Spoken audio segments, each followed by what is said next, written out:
तस्वीर और ये विजुअल्स भी साथ में चल रहे हैं कि उस दिन कॉलेज के हॉस्टल में क्या हुआ था, किस तरह से ईंटें भाजी गई थी, पत्थर भांजे गए थे। और आलोक जी, क्या वजह है कि आखिरकार जो नफरत है इतना क्यों घर कर रही है कि क्रिकेट मैच जो सौहार्द से देख रहे हैं, स्टूडेंट्स बैठे हैं, चाहे दुनिया के देश के किसी भी कोने से स्टूडेंट्स आए, और कश्मीरी स्टूडेंट्स थे। कश्मीर भारत का हिस्सा है, तो कश्मीरी स्टूडेंट्स के साथ इस तरह की झड़प, वो भी क्रिकेट मैच को लेके, एक ये रूप दिया गया कि वो धर्म की लड़ाई बनकर सामने आ गई। क्या वजह है, ये नफरत इतनी डीप क्यों हो गई? इसके पीछे तो सिमरन जी ऐतिहासिक कारण है। 1947 में जब भारत स्वतंत्र हुआ तो दो टुकड़ों में, वर्तमान में 3 टुकड़ों में बटा, बांग्लादेश, पाकिस्तान और वर्तमान भारत।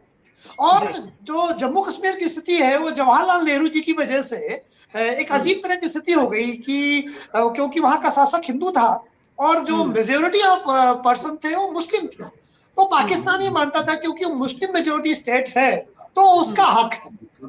और जो एनेक्सेशन राइट्स होते हैं उसमें तो ये था कि जो वहां का शासक साइन करेगा वो माना जाएगा। तो इस तरह से भारत में विलय हो गया। लेकिन ये बात पाकिस्तान को हमेशा टालती रही और मुस्लिम मेजोरिटी स्टेट की वजह से पाकिस्तान ने हमेशा जम्मू कश्मीर के वो एंटी जो स्टेट, हर राज्य में, हर देश में सरकारों से नाराज एक बहुत बड़ा वर्ग होता है। तो अंतरराष्ट्रीय स्तर पर पाकिस्तान और हमारे दुश्मन राष्ट्रों ने मिलकर के जम्मू कश्मीर के अंदर जो एंटी स्टेट एलिमेंट है उनको बहुत आगे बढ़ाया। और एंटी स्टेट एलिमेंट 370 के सहारे बहुत आगे बढ़े। क्योंकि आप देखिए भारत सरकार का एक वक्तव्य है कि जो आर्टिकल 370 है ये देश में टेररिज्म को बढ़ाने के लिए उत्तरदायी है। ये भी भारत के गृह मंत्री का बयान है 10 दिन के अंदर कि 370 की वजह से न केवल जम्मू कश्मीर में बल्कि संपूर्ण भारत में टेररिज्म था। अब ये जो अब आते हैं मेन पर, ये मैंने आपको बताया बैकग्राउंड, इस बैकग्राउंड पर वो नस्ल पैदा हुई। और 1992 में हुआ क्या? 1992 में जो एंटी नेशनल लोग थे, जो आतंकवादी थे पाकिस्तान के, जो जम्मू कश्मीर के ब्लड में पहुंच रहे थे धीरे धीरे, उन्होंने भारत के 4 लाख से ज्यादा हिंदू लोगों को अपने ही घर से भागना पड़ा। हमारी बहन बेटियों का अपमान हुआ, बलात्कार हुआ, उनके साथ हिंसा हुई। ये वेल नोन फैक्ट है, इससे कुछ छिपा नहीं। यानी कहीं ना कहीं हिंदू विरोध तो जो श्रीनगर में है, ये जो हिंदू विरोध है, और क्योंकि majority of the people India में हिंदू है 80% या 79.79%, 80 नहीं, 79.79% हिंदू है, 80 से हम कम हो गए। हिंदू में हिंदू, जैन, सिख ये सारे शामिल हैं, हिंदू भी। तो उसमें सिख भी हिंदू है, जैन भी हिंदू है, हिंदू लोग सारे नॉन मुस्लिम्स जो है वो सारे वो धर्म नहीं, वो धर्म जो हिंदुस्तान में पैदा हो जी, वो सारे धर्म हिंदू है। अगर पारसी है तो वो हिंदू नहीं, ईसाई हिंदू नहीं है जी, मुस्लिम हिंदू नहीं है। लेकिन जो धर्म, बौद्ध धर्म हिंदुस्तान में पैदा हुआ, जैन धर्म हिंदुस्तान में पैदा हुआ, सिख धर्म हिंदुस्तान में पैदा हुआ, और हिंदू धर्म तो है ही हिंदू धर्म। तो ये सारे लोग मिलाकर के 79.7% है। लेकिन जम्मू कश्मीर में जो तनाव है वो उस हिंदुत्ववादी कॉन्सेप्ट को लेकर के है। अभी तो 1992 में हमारे साथ कितना वहां की माइनॉरिटी, स्टेट माइनॉरिटी हिंदुओं के साथ अत्याचार हुआ था। लेकिन वो चीजें आज जो अभी भी उस जनरेशन के अंदर, वो जनरेशन यूज्ड टू है पत्थर फेंकने के लिए, उसके लिए बहुत आसान है। अगर कोई मुझसे पूछे कि बोगा में जो हुआ उसके लिए कौन उत्तरदायी है, तो आप बगैर पूछे, बगैर सोचे कह देंगे ये कम्युनिटी उत्तरदायी है। पत्थर फेंकने की टेंडेंसी पूरे भारत में सबसे ज्यादा अगर कहीं पाई जाती है तो जम्मू कश्मीर में। लेकिन ये तो बात एक तरफा हो गई ना आलोक जी। उनका भी आरोप तो आप सुन लीजिए। उन्होंने कहा है कि जो मध्य भारत के स्टूडेंट्स हैं वो इस्लाम मुर्दाबाद के नारे लगा रहे थे, इस्लाम को गालियां दे रहे थे, और जब बात धर्म की आ जाती है तो सेंटिमेंट्स तो सामने आ ही जाते हैं। और जो झड़प है वो दोनों तरफ सिमरन जी ऐसा कोई प्रमाण वो देने के लिए तैयार? अभी आपने वीडियो दिखाया गया, लड़का कह रहा मेरे पास वीडियो है जो हिंदुस्तान मुर्दाबाद के नारे कर रहे थे। क्या वो मुस्लिम लड़के वो सामने आए जो लड़े थे? एक लड़के का आपने इंटरव्यू दिखाया, और वो जो इंटरव्यू दिखाया वो कह रहा कि मुझे तो पता नहीं, तो मेरे क्यों पत्थर लग गया। वो लोग आगे बताएं, प्रमाण दें। अगर वो इस्लाम मुर्दाबाद के नारे लगे हैं तो कहें कि मेरे पास वीडियो है, देखिए इस्लाम मुर्दाबाद के नारे लगाए। और उसमें भी ये देखना पड़ेगा कि ये पहले हिंदुस्तान मुर्दाबाद के नारे लगा रहे थे कि नहीं लगा रहे थे, उसकी टाइमिंग भी मिल जाएगी। भाई रिकॉर्डिंग में टाइमिंग भी होती है ना। आप फिर प्रमाण आइए, जांच कराइए। लेकिन जो प्रथम दृष्टया मुझे लगता है प्रथम दृष्टया आप देखिए उन बच्चों के आई कांटेक्ट करने में, जो बिहार के बच्चे हैं वो कैमरे के साथ आई कांटेक्ट करके बात कर पा रहे हैं, लेकिन जो मुस्लिम बच्चा है या जितने भी 1-2 चैनल में मैंने और वीडियो देखा है, वो आई कांटेक्ट नहीं कर रहे हैं, वो अपने आंख ब्लिंक कर रहे हैं, आई कांटेक्ट नहीं कर रहे हैं, they are not making eye contact. जब हम गलत होते हैं हम आई कांटेक्ट नहीं करते।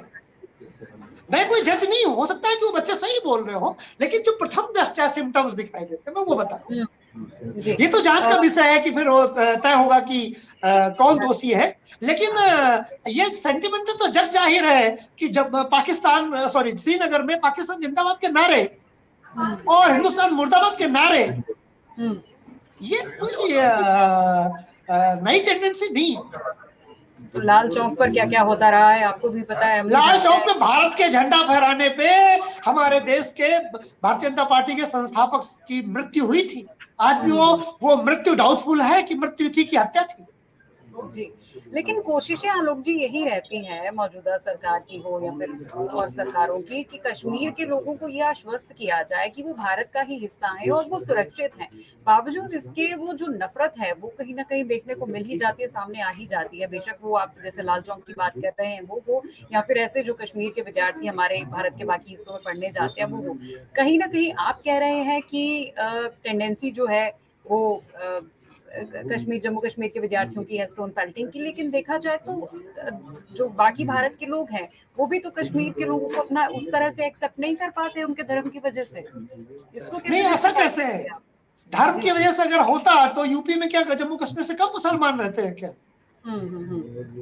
तो धर्म की वजह से होता तो क्या 1947 में देश में मुसलमान रह पाता? अगर majority of the people Hindu चाहते नहीं कि हम माइनॉरिटी बनी रहे। पाकिस्तान में कितने माइनॉरिटी थे? 18%, 17%। आज कितने परसेंट माइनॉरिटी है हिंदू? 1%। कहाँ गए 17-16% माइनॉरिटी पाकिस्तान में? हिंदू माइनॉरिटी है ना पाकिस्तान में। बांग्लादेश में शायद 20 से 25% माइनॉरिटी हिंदू थे, आज 3% के नीचे। कहाँ गए वो सारे? उनको जबरदस्ती कन्वर्ट कर लिया गया। भारत में 10% मुस्लिम थे, आज 20% इस देश में मुसलमान है या 15% मुसलमान है। तो कम की संख्या कहाँ हुई? तो हिंदू धर्म तो 84 प्रकार के देवता, 84 कोटि मतलब प्रकार, करोड़ नहीं, कोटि मतलब प्रकार, कैटेगरी। तो हम तो 84 प्रकार के देवता को मानते हैं। मुझे तो आश्चर्य होता अगर मोहम्मद साहब भारत में पैदा होते तो हम महात्मा बुद्ध की तरह उन्हें भी विष्णु का अवतार बना लेते। हमें 84 है, 50 में हो जाएगा, हमें समस्या नहीं है। सिमरन जी, जो स्वामी विवेकानंद को मैं कोट करता हूँ, मैं ये मेरे विचार नहीं, मैं आगे विवेकानंद जी को कोट करता हूँ। विवेकानंद जी ने एक बात कही थी कि दुनिया में जो एकेश्वरवादी धर्म है वो लोकतंत्र से दूर है, उनका कट्टर होना स्वाभाविक है। जो धर्म बहुदेववादी है वही वास्तविक लोकतंत्र है और वो कभी कट्टर नहीं होता। जो हिंदू धर्म में कट्टरता आपको दिखाई देती है, आप कहेंगे तुरंत मेरा प्रश्न, मैं जानता हूं आप यही कहेंगे, हिंदू धर्म में भी तो बहुत सारे कट्टर हैं। वो कट्टरता एक्शन का रिएक्शन है, वो कट्टरता। लेकिन कट्टरता की बात यहाँ पर हो रही है क्योंकि जम्मू कश्मीर के परिवेश में ये मुद्दा है। फारूक अब्दुल्ला जी अक्सर कहते हैं कि भगवान राम को वो भी मानते हैं। फारूक अब्दुल्ला जी का जो बयान आता है कि राम सिर्फ हिंदुओं के भगवान नहीं है, वो पूरे हिंदुस्तान के भगवान हैं। तो वो तो कट्टरता कहीं नहीं दिखाते, तो कौन ये नफरत के बीच बो रहा है जम्मू? आप बताइए। वही तो है ना जो ये कह रहे हैं कि अगर 370 नहीं हटेगा तो जम्मू कश्मीर में ऐसे आतंकवादी गतिविधियां होती रहेंगी। ये दिल्ली में दिया गया बयान होगा, सिमरन जी देखिएगा कि बयान उन्होंने श्रीनगर से दिया था या दिल्ली से। श्रीनगर के नेताओं के 3 चरण होते हैं, दिल्ली में दूसरा बयान देते हैं, जम्मू में दूसरा, दिल्ली में पहला, जम्मू में दूसरा और श्रीनगर में तीसरा बयान आता है। जो तीसरा होता है वो ओरिजिनल होता है। पहले 2 बयान तो देश की मेजोरिटी के दबाव में देते। चलिए मनीष के पास जाते हैं। मनीष, जो कल वारदात कही थी तो 370 को हटा देने से क्या ये नफरतें और बढ़ गई हैं? नहीं जी, नहीं बढ़ी है। देखिए ये एक दुर्भाग्यपूर्ण घटना है और ये घट गई। तो कभी कभी जो हमारे अंदर विष होता है उसका निकल जाना फायदेमंद होता है। तो ये जो घटना घटी इससे सबक लेने की जरूरत है। जम्मू कश्मीर के बच्चे भी अपने ही बच्चे हैं, बिहार के बच्चे भी अपने ही बच्चे हैं और ये लड़ सकते हैं। लेकिन बिहार के बच्चे को जो अभी जो बात दोनों तरफ की अगर देखें तो जितनी बात आपने दिखाई है उसमें जम्मू कश्मीर के बच्चों का लॉजिक नहीं बनता, क्योंकि धर्म के बारे में कुछ भी कहना ये कोई तो घटना कोई पहले और भी घटती। लेकिन पाकिस्तान जिंदाबाद और भारत मुर्दाबाद के नारे जम्मू कश्मीर से तो हमेशा चलते रहे। इस्लाम मुर्दाबाद के नारे कब लगाए भारतीयों ने? मुझे तो नहीं सुनाई थी अभी तक कभी। तो जो कह रहे हैं मुर्दाबाद, हम लोग ब्लिंक कर देते हैं, तो वो ऐसा इस्लाम के बारे में कुछ भी कहा गया हो ऐसा भारतीय चरित्र में अभी तक सामने नहीं है। आप राम को दबाव में जय श्री राम कहने के लिए दबाव बनाने, ऐसे वीडियो आए जो आपको मैं यहाँ टोकूंगी आलोक जी। आपने कहा कि भारतीय चरित्र में ये सामने नहीं आया, फिर भूल जा रहे हैं हम कश्मीर भी तो भारत का ही हिस्सा है। नहीं, भारत तो पाकिस्तान मुर्दाबाद के आए हैं ना, इस्लाम जिंदाबाद के नारे आए। इस्लाम मुर्दाबाद के नारे ये भारतीय हिंदू नहीं लगाता। हम किसी धर्म का मुर्दाबाद नहीं कहते। हिंदू धर्म की कल्चर में नहीं है किसी धर्म को बुरा कहना। जहाँ तक मुझे याद है उत्तर प्रदेश में, हालांकि कुछ ही महीने पहले उत्तर प्रदेश में भी ऐसी कोई वॉलेंट वारदातें हुई थी जहाँ पर भी यही आरोप लगाए गए थे कि इस्लाम मुर्दाबाद के नारे लगाए गए। 12 साल का एक बच्चा, मुझे नाम याद नहीं आ रहा, उसकी मृत्यु हो गई थी और उनके घर वालों के भी यही आरोप थे कि देखिए आरोप, उसके पहले जरूर एक्शन कुछ ऐसा रहा होगा। वो घटना मुझे याद नहीं है, क्योंकि ये बहुत आसान होता है अपने आप को छुपाना कि आप अपनी गलती को छुपा दें। तो हमारे धर्म के बारे में बुरा कह रहे थे, सप्रमाण आइए और दिखाइए कहाँ बुरा कह रहे थे। चलिए, यहाँ पर एक मोगा पुलिस की तरफ से हमारे पास ये देखा गया कि कश्मीर और बिहार के स्टूडेंट्स के बारे में ये बात थी। लेकिन इंडिया पाकिस्तान का जब मैच था तो यूएई में किस तरह से हिंदुस्तानी और पाकिस्तानी क्रिकेट फैंस जो है वो गले में बाहें डालकर नाच गाना कर रहे थे, खुशी मना रहे थे और कहना था कि ये सिर्फ एक गेम है और भाईचारा जो है वो है, फैंस के बीच में भी है, नौजवानों के बीच में भी है। तो क्या ये मुद्दा क्रिकेट का मानते हैं आप, या फिर ये मुद्दा धर्म का था जिसे जस्ट एक चिंगारी मिली क्रिकेट मैच के थ्रू और फिर ये इतना बड़ा बवाल हो गया? मुद्दा धर्म का होता तो पहली मस्जिद केरला और भारत में नहीं बनती इस्लाम धर्म की। और अगर धर्म का मुद्दा है तो हिंदुओं की तरफ से नहीं, मैं मानने के लिए तैयार नहीं। वरना दुनिया की पहली मस्जिद सिमरन जी मक्का में नहीं बनी है, केरला में बनी है। तो हमने सबसे पहले इस देश में, एक घटना और सुनाता हूँ, गुजरात की है, पारसी आए अपना शिप लेकर के, पर्सिया से भगाए गए, इस्लामिक जिहादियों ने उन्हें भगाया। तो पारसी मूल के वहां से, अब आज का ईरान है वो पर्सिया, पहले वो पारसियों का पर्सिया देश था, आज वो इस्लाम ने कब्जा कर लिया और ईरान हो गया वो। तो जब वो आए तो भारत के राजा के पास उन्होंने जो है कहा कि हमें शरण दीजिए यहाँ। तो भारत के राजा ने दूध का एक पात्र में दूध प्याला भर के भेजा कि भाई हमारे तो जगह पूरी है। तो उन्होंने उसमें चीनी भर के भेज दिया। तो हमने पारसियों को भी शरण दिया, हमने इस्लाम को शरण दिया। इस्लाम आक्रमणकारी रूप में इस देश में नहीं आया, इस्लाम व्यापारिक माध्यम से भारत में सबसे पहले आया और वो 8वीं शताब्दी में ही आ गया था भारत। तो हिंदू तो सारे सर्वे बहुत सुखना की कॉन्सेप्ट है ना, हमने तो सारे धर्मों को सम्मान दिया है। लेकिन क्या ये बात दावे से कही जा सकती है कि हमारे धर्म को दुनिया के सारे धर्मों ने सम्मान दिया? सिखों की शहादत क्या भूली जा सकती है? क्या गुरु तेग बहादुर की शहादत भूली जा सकती है? क्या बंदा बहादुर की शहादत भूली जा सकती है? पीठ से चिरवा दिया जाता था उनको किसी दिल्ली में, क्या भूला है? गया है। तो इसलिए शहादत हमने दी है। हर एक घर से एक हिंदू जाता था, सिख बन जाता था कि देश की रक्षा के लिए, वही तो है सिख। बाद में सिख पंथ बना। हम रक्षा के लिए अपना बेटा दे देते थे कि भाई ये देश की रक्षा करेगा, हमारी बहन बेटियों की रक्षा करेगा। तो हमने कब किसी के धर्म की बहन बेटियों पर हमला किया? हमने कब इज्जत पे हाथ डाली? हमने कभी किसी का मर्डर किया? हमने तो नहीं किया, हमारे साथ किया गया है। और ये कहा गया कि तुम हिंदू हो, तुम कमजोर हो, तुम तो वेजिटेरियन हो, तुम्हारे अंदर तो शक्ति नहीं है। हमें कहा गया ना। हमने किस धर्म के साथ, हमने ईसाई धर्म के साथ कुछ गलत किया, लेकिन उन्होंने क्या हमें छोड़ा? तो हमारे साथ गलत हुआ है। हम दुनिया की सबसे पीड़ित कौम है।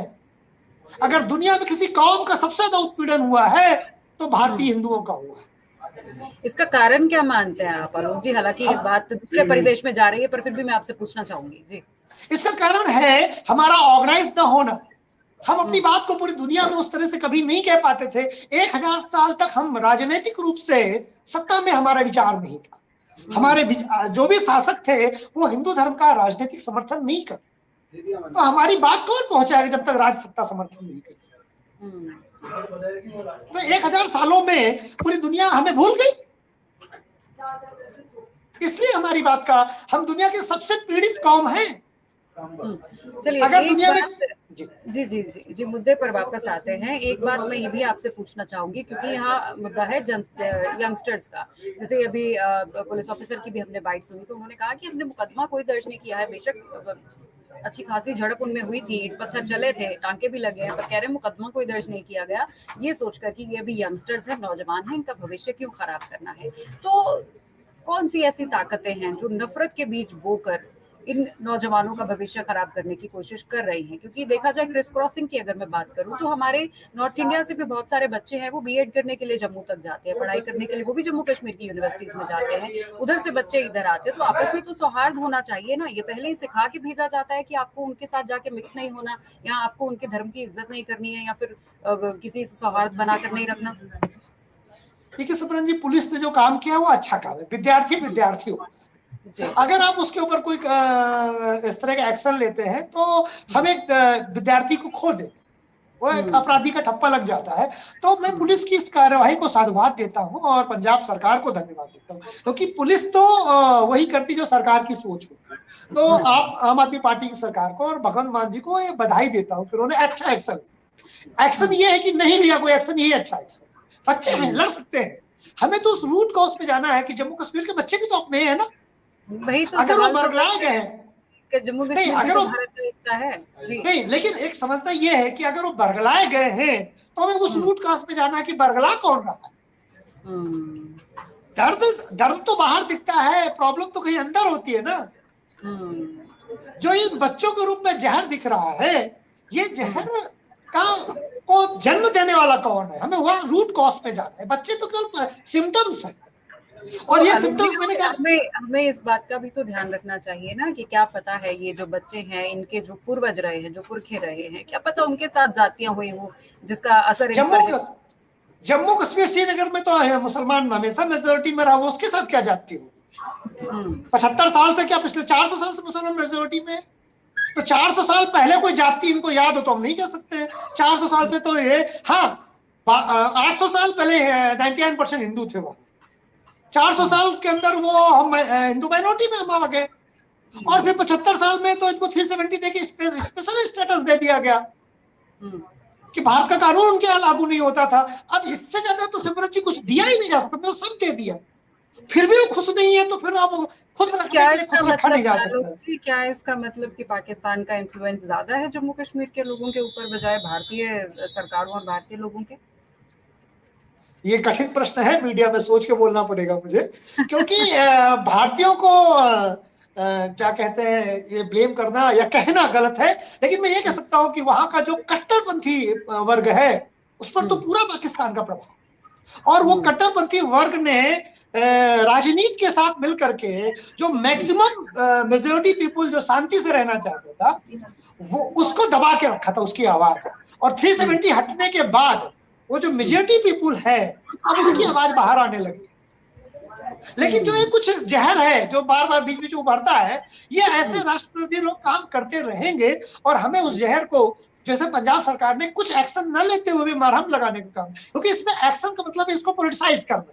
जी जी फिर जो जम्मू कश्मीर का जो राजनीतिक नेतृत्व है, वो एकदम से पूरे वर्ल्ड वाइड सक्रिय हो जाएगा, और वो कहेगा देखिए भारत में माइनॉरिटी के साथ कितना अत्याचार हो। हमें उससे बचना है।